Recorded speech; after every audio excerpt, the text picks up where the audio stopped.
Assalamu alaykum. Dünyanın her qaysı joylaridagi barliq muajirat yaşayotgan Uyg'ur qarindoshlar. Hammalarning bugungi kuninglar xayrli bo'lsin. Bugungi bizningki ikinci videomuz bo'lsa, aktiv energiyani qanday paydo qilishni o'rgandik birinchi videoda. İkincisi bo'lsa, biz bu aktiv energiyani qanday zamonlarda qo'lga keltira olamiz. Qanday vaqtimizda bu aktiv energiyani bizga texmi yaxshi eklalaymiz degan mazmunda so'zlab o'tmoqchimiz. Buningda bunda bir ikki mazmun bo'ladi. Biri hem ruhiy jihatdan xiyol, tafakkur, ruh, ondan keyin shu nima dedik, davomli tafakkur qilish, xiyolimiz, ruhimizda shunda o'ylash, his, sezgi quvvatlarimizdan kelgan aktiv energiya bo'lsa, ama ikkinchi jihatdan bo'lgan vaqtimizda bu moddiy tarafidan, ya'ni bu yemek içmek bilan aloqali, ya'ni bir havo, suv, yemeklik ma'o jihatlarda yana qanday bizning aktiv energiya to'liqlaymiz degan mazmunni so'zlab o'tmoqchimiz. Yani birinchi bo'landa saf havo önemli.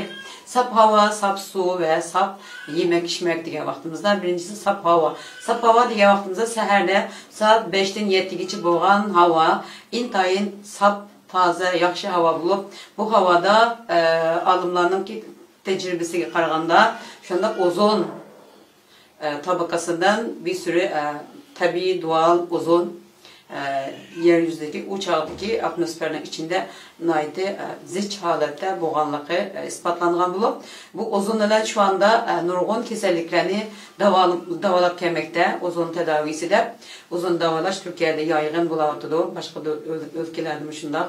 Yani biz miyada sen demoqchi insanlar ozon biz tabiiy holatda hem azon tenlerge azam boğan, hem bizge paylık boğan ozonni ettigenlik havada alısan demekçimdi. Ettigende səhər qopqa vaxtımızda mındaq bir münçe paydalık var. Birinci ozondan ağan sap havanı ağan vaxtımızda nayti yaxşı nefesimizni yoğan elip, yani burnumuzni nefes edip, ağzımızda bir nefes ağan vaxtımızda, öylerimizden derezlerini açtıqan vaxtımızda şu ettigenlik havanı ne kış olsun ya ne yaz olsun çokum derezlerini içip öyne havalandırışımız gerek. Bu çağda bu ozon bilen biz özümüzni davalagan bulumuz. Yani birisi ben bir kongreye katılgan vaxtımda 2019 yılda bir Almanya'dan kelgen bir uzman doktor dedi bunu. Bizim ozon tabiqisi şu sahərlərdə nəhayət yoğun güçlük bitqanlığını bu çağda Müslümanların mescidge berişi benim acayip dikkatimi tarttı. Müslümanlar bu çağda bu sap havadan paylanırken dep ütüp geldi şu adam. Demek üzümüzdeki Müslümanlar üzümüzden ettigenlik havasını, elişini bilmeyip mescitte namaz kılanızı öyle kılıp şu yaxşı bir fırsatını kalmasından için yerine oturup deme. İkinci birisi bununki akıl parası da ozon ne kadar vücudumuzda çıkıp olsa yani bedenimizde oksijen tuşu şu kadar yaxşı buldu. Hem bir hücrelerinin iki kısmı kadar oksijenin yaxşı tuşuğa vaxtımızda bizning aql zihni qabiliyetimizde östürdü. Yani aktif energiyani vücudumuzda daha aktiflaştırmakçı buluş için ettigenlik hava intayin mühim. Dep qaraldı şuna menanınki sərgəklişi, menanınki sezgürlüki ve tutuluş qabiliyetinden yukarı buluş için ettigenlik hava intayin önemli. Anandınkin yana bir cihatını alıp bakanda ettigenlik topkanda bu hadistin var. Səhər qopkanda bereket buludu dep. Ettigenlik işi səhərdən yılın işi bahardan itkan gipimiz var bizden. Her işte ettigenden başlayımız. Şuna bizden Uygurlarda bu yaygın boğan, kenar tarqalgan bir gap. Şuna bu ettigenlikte bereketi buldu. Ben bir misal var arkadaşlar. Qarindoshlar men sizlarga bu misalni deb beray. Mesela bir iş desek, işten normalde keçice qavab chiqadiganligini bilamiz. Ama səhərlikçe uxlab qaldı. Qo'y bo'lsa, akşamlıkta baldu yatıdı, səhərdə baldu qopudu. Qo'y 6 ayda bir tane ya 2 tane ya 3 tane kozulsa çok gel. Ama iş devamlı cık küçüklaydı, cık toğdu. Millette insanlar işte yemeydi. Koyunu yani künege 10'dan 100'den minglap koy bile turuldu. İnsan bunu koyu yiyiniz. Bunu kasapla ötürüp durdu. Yani muşunun misal işte oğandı mı? Bu bereket koyunun səhər qoputqanlığı da devamlı ötesi mi? Yani minglığan koyunun şunda cıklıqını. Bu işine hiç kim yemesi mi? Yine işinki koydak yamırak edemeyip kaldıkını hemimizge malum. Şu an bir yerde bu bereket nim qilgan vaqtimizda, berekatdan gap qilgan vaqtimizda har qanday bir inson et deganni qopab, har qanday ishni et degan shu ishning beshiga borgan vaqtida ham berekatli bo'ldi, ham aktiv energiya bilan biz qana qilamiz, berekatimizni topamiz, aqliy iqtidorimizni oshiramiz, hatto ömrünü uzatadi degan bir nima bo'ldi bunda. Hem bunu hem hadisden hem sağlık nimasidan qaraydigan bo'lsak, açısından bu naydi önemli hava.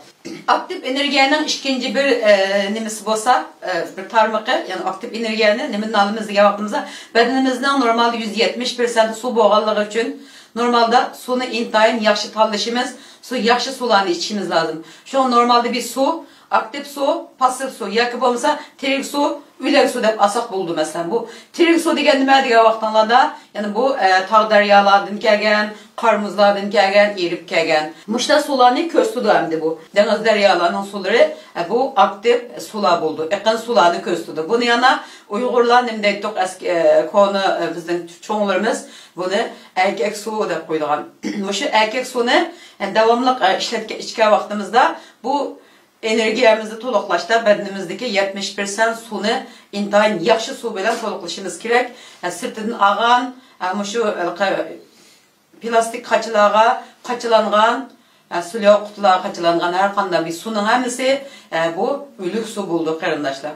Buningki energiyasi, aktivlik taqidishi tuvan bo'ldi. Buni olimlar isbotlab chiqqan. Shunlashqa bu yerdagi suvlarni ishlatgan vaqtimizda mutlaka ve mutlaka uyimizde bir tane su saklayıtkan sandıkta birini koyuşumuz. Aslında tarafı cömükü olsa üstüge deniz deryalardan suzu varan taşlarımızı, kumlarımızı koyup onundan su koyulan vaktimizde o taştan ve kumdan süzülüp ötken vaktida insanlar en azından bunu süzgen bulunuz. Hem turup kalan su halatı da buzulup kalış nisbeti naydı tüven buldu. Şuna taşlarını, kumlarını sep koyganda sunun buzulmaslık nisbeti yuqur buldu. Eğer de onda koyup koysak, biz burunqı konularını deyimiz, köl suylarda kurtulap kalgan ahvallarını biz bilimiz. Hem şunda çöçek hikayelerimi anlayan, şuna normalde turup kalgan su qanday qilib kurtulap kalışı mümkün. Şuna uzun müddet marketlerde turup kalgan sularını qaysi zamanda o kutunun içi koyganlığını biz bilmegenlikimiz için biz çok paki su içişke adetlensek, muşu şekilde saklap işletsek, texmu bedenge pakiz bo'lgan su içerleyimiz. Hem de üçüncü birisi yemeklik degan vaqtimizda, yemeklik degan yana buğday qonaqdan başlap, yani şu bitkiler, yani şu nebatlar deymiz, hem de bunu yerden ünüp çıkan her qanday bir narsa ve hayvansal bir narsanın hammasi bizden yemek içmekliklerimiz buldu. Bunun da yani birincisi bu hayvandan kelgan degan vaqtimizda, yana go'shtlar, hayvandan kelgan sutlar, hayvandan kelgan hasal degandek muşularning hammasi hayvansal yemeklik buldu. Hem de hayvansal yemeklikning ichida yana qaraydigan bo'lsak, beshida tugüdün başlap sansak to'quga kelib to'xtaymiz. Hem bizden küçük vaqtlarimizda to'qini ayda bir qatim, 2 ayda bir qatim yeydigan bir adetimiz vardı. To'qi o zamanda uyda qumulaning ishini beqilatdi. Bunu beqib, samirtib, o'tgacha 5-6 ay bo'lardi. O zaman bir tane ötürüp ise yana bir ayda ötürüp yeydigan adetimiz vardı. Ama hazır çoğu insanlar 20 günde yoğunagan bu to'qilar devamlı pazarlarda setilatıdı. Hem de bu tügü bilen toxunun oturdaki farqlarını durgan vaqtimizda insanın bedeniga qanchalik ta'sir buldu, bunu bilishimiz lazım. Nemish qilgan vaqtimizda bizda mizaj degan nimadan paydo bo'ldi desek, insonning yegan, ichgan narsalarning eng latif, eng javhar qismi, ya'ni ruh holatiga o'zgargan, badanda eqishchanligi yuqori bo'lgan, badandagi nayti hücrenin içki kısmına kadar sınıp kiraleydiğin kısmını biz mizaj deb ataymiz. Yani mizajның yani bu hılit buludu bunun mizajı ve maddılık mizaj deyimiz.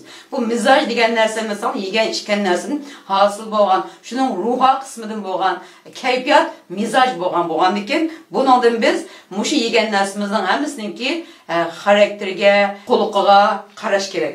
Yana tüge nemish qilgan narsa naydi? Asıl özü salabetlik bo'lgan bir hayvan bulup bu adette naydi sabrichan, aqlliq bir hayvan. Yana tügünün sabrichanligi hem yittik yügürekligi bu Arap dünyasida naydi meşhur. Şunu hamma Arap tügünü yaxshi ko'rdi. Hatta Peygamber sallallahu aleyhi ve sellem'nin tügüsü batdı. tüge çöllerdim o üzerindeki izni yo'qotmay kelaydigan shundoq aqlliq bir hayvon bo'lg'achqa tugining eti undan qolsa atning yugurekligi kuch quvvati energiya jihatida bunaydi aktiv energiya taqtadigan bo'lg'achqa bizning ajdodlarimiz bu go'shtlarni davomli yeb at ustida jang qilib o'zini erkin tutib kelgan hur yashab kelgan endi undan qolsa kalaga kelgan vaqtimizda bu yerda kala bu mu yaxshi halol bo'lgan yani sakin bo'lgan kuch quvvatiga to'lgan bir hayvon yani buningki su kalisi deymiz yani bir kal deymiz buni aytdi energiya jihatdan kuchli jihatdan aytdi kuch quvvatga to'lgan bo'ldi buningki mu kuchini yegan vaqtimizda inson bedeni aytdi kuchli holatda yashaydi endi biz bu yerda alloh taolo harom qilgan cho'shqining kuchini bu yerda boqaylik bu yerda sen nima ish qilaysan buni desanglar cho'shqi kuchini bu kofirlar bizga bilinmay minasının arasında yigizyotdi. Bu cho'shqi go'shtini biz bilib bilmay paketlagan yemekliklarning ichida har xil tayyor qo'ygan tatlı şekerlerinin ichiga sep qo'ygan bu naslda har xil lavsuruqi har xil bizga uchragan narsaning hammasiga bu kofir qanday qildi ashuning maylarını qilgan narsani hatto 100 maydan tortib bizga sotdi. Biz buni bilib bilmay ishlatib salgan vaqtimizda jamiyatimizda nima paydo bo'ldi deyapti. Bu cho'shqi degan qizg'an maytgan hayvon o'zining ta'rifini yeydigan bo'lg'achqa buningda hech qachon qizg'inish, hasad qilish, yoki bo'lmasa kullash bir-birisini er xotinni masalan eri xotinni kullamay yalang'och ko'tarib yiqilib mengash qizi yer bilan ochmasa dadasi cevap cevap sahnede bunu alkışlar, o'xshash mushundaq hodisalar yuz beradi. Hem shuni ko'rsakmi, bizning ochiqimiz kelmayotgan, uchramanimlar nasıl ko'ma demayotgan halga bizmi asta-asta kelib qoldik.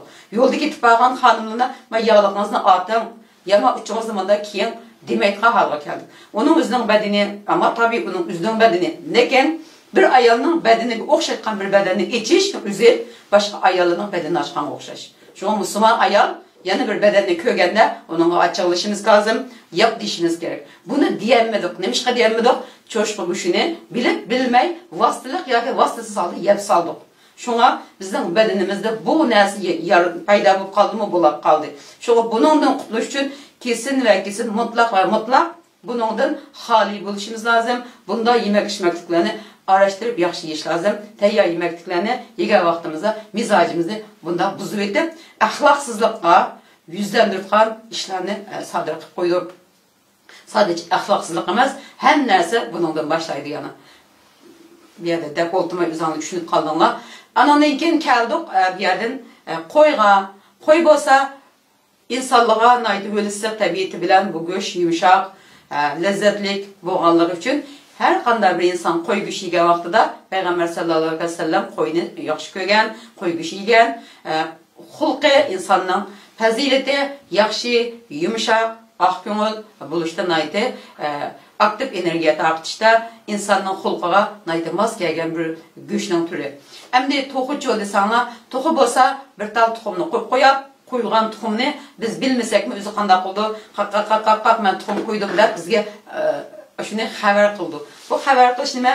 Balki minnat qilishi mumkin, balki u jiq gap qilgan bo'lishi mumkin, balki u o'zini ko'rsatgisi kelgan-ku. Demak, buningdagi bir xarakter, tabiat yana u har narsani tatilab yeydigan narsa bo'lg'achqa, bu hozirgi to'qila nima yeydi uni taxmiz bilmaymiz. Shunga to'qiningki pokiz binas yemaydiganligini bilamiz. Uyda baqqan, bir necha qatim uni pokizlagan, uydagi qo'noq bir baqqan to'qi bo'lmagandan keyin to'qi go'shtini yeyishni cheklamasak, to'qi go'shti bizning insonlarimizda g'aybat, shikoyat, shunday fitna, fasod, aqlsizlik, chunki bu to'qining beyni qancha bor. O to'qa bo'lsa aql, o yem to'q deydigan bir nimasi bor, bo'linki bir she'r va bir olimimizning yozgan, buni bu yerda bo'ltamay. Şuna bu aqlsiz maxluqni, hayvonni, yani qushni bundaq jiq, keng ko'lamda yegan vaqtimizda va uningki tuxumini shunday davomli iste'mol qilgan vaqtimizda shunday insonlarning orasida fitna, fasod, gap so'z, bedibisini yaratmayotgan, hatto uningga rozi qilib bo'lolmayotgan, mamnun bo'lmayotgan shunday alqidak buzuluşqa asasen keyfiyat buzulduğun mındaq bir halqa tüven tabiqideki naiti eğitimimiz yok, bilimi yok, seviyesi yok insanlar köpüydü. Bunu olan amdası biz tügü kuşuyup akıllı kulvasa kullandığında bir gap yok. Bir yerde fakat mizacı, karakteri cihetten şununla %50-60% qandaq oldu, yıkılışıp kaldı. Bunu sizler tecrübe qilib baksanlar buldu. Bunu nurgun alimlar bunu tecrübe qilib, bunu şuna en kaliteli, süpetlik insanlar nemeydi, en yuqur tabiatdaki göçlerini yedi. Şu anda hazır Hindistan'da bu Buddizm boğaçqa kalını yemeydi. Ama yemegen adamlar qandaq oldu, bütün karıxanıçılar, baylar, şundaq adamlarını dünyana başqurayotgan adamlar bu göçni yeydi. Başka adamlar qandaq qildi, çevreni, etrafını meynat qildin, kirlettin, yemeyseler bunu yiyişni asta dünyada bunu çeklep hatta kitapına kadar yazgan gap. Bu kitap kadar yazıp bunu çıkargandan keyin endi bunu nima qilishga başlaydı. Qonunlaştırıp bunu etmansa qandaq qildi deganda bizdek adamlar biz shu to'qoqni yeb, to'qoqqa o'xshash to'xtamay tuxum qo'ygan bir mashina zavodga aylanishga biz hammizga qulga qulutgan bir karakterini yetildirishning nimasini o'ylaydi bular. Şuna bu dünyanın nimasiga bizga bo'ysunsan deydigan haşa yani o'zini ilahli o'rnab o'tirayotgan ba'zi maxluqlarga qaragan vaqtimizda biz bularning shu nimasiga yetkazmaslik uchun biz uyimizda baqalasak, uyimizda pokizlikni yeylik, bo'lmay qolsak, xalqa yerdan to'g'ri go'sht elib, xalqa yerdan tuxum elib yemaylik qarindoshlar. Bu bizningki aqliy zehnimizni tuvalashtirib qo'ydigan, bizningki haqiqiy aktiv bo'lgan energiyamizni passivlashtiradigan, mizaj xulqimizni nacharlashtirib qo'ydigan, isil axloq fazilatimizni yo'qotib qo'ydigan bir tipga aylantirib qo'yishi mumkin. Shunlashqa biz o'zimiz Alloh taologa halol qilgan halol go'shtlarni, ya'ni halol bismillah deb o'tirgan yerlarni elib yeyishni tercih qilsak, shunlar bizningki bugungi aktiv energiya taqitimiz degan bu programmamizda shu hem yemekliklardan, hem sulardan, hem havolardan önemli faydalanishni bilvasin deganni maqsad qildik bu yerda. Endi bu havoninki bir narsa chaliqibdi savoqlashlar, qarindoshlar. Bu yerda bu ozon deganni qanday sadece etdigandan alamiz degan vaqtimizda etdigandan olasizlar. Bir de yağmurdan kimki havada, bir de temiz hava tağlıda, bunda ormanlık yerlerde, bunda yeşil alanlığa çıqraq vaqtimizda bu yerdan özümüz bu ozonni alalaymiz. Hem nefes şarkı bütün bedenimizni, ruhi uzuqimizni aşılaymiz. Hem Allah'a rahmet. Esselamu Aleyküm ve Rahmetullah.